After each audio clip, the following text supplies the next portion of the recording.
My name is Peter. I followed one of Anuak's courageous Mawson Ojwak Paanywaa leaders. He was been calling for reunification to Anuak land for the last 3 years. Today, we must come together not just in protest, but in pursuit of justice, a justice long denied by the forces of colonialism and successive oppressive regimes. For generations, the Anuak people have endured the cruel fragmentation of our ancestral land, a division imposed by the British Empire and perpetuated by Ethiopian regimes that followed. Their homeland was severed without their consent, their voices silenced, and their rights trampled upon. But today, we rise to support their one clear demand: the immediate reunification of Anuak land through an unconditional referendum, without delay. The historical injustice. The Anuak people have lived on their land for centuries, governing themselves with dignity, wisdom, and unity. Yet, the arbitrary borders drawn by colonial powers tore their nation apart, splitting families, disrupting their way of life, and subjecting them to systemic oppression.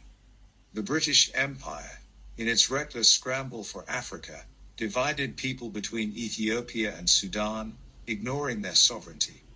Later, Ethiopian regimes, whether imperial, communist, or the so-called progressive governments, continued this injustice, suppressing their identity, exploiting the resources, and denying them the right to self-determination.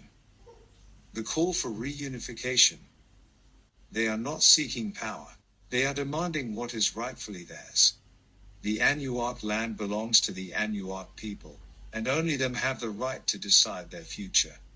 The international community recognizes the principle of self-determination, a right enshrined in the United Nations Charter. Yet, while other nations have been granted referendums to determine their fate, the Anuak people remain shackled by borders they never agreed to. The Anuak demand. 1. An unconditional referendum free from intimidation, manipulation, or delay, where the Anuak people can decide their own political future. 2. The reunification of Anuak territories currently divided between Ethiopia and South Sudan, restoring their ancestral land as one united Paanywaa. 3. Recognition of historical injustices committed against the Anuak people, including land dispossession, cultural erasure, and political marginalization. No more delays, no more lies. For too long, they have been told they do not belong to Ethiopia,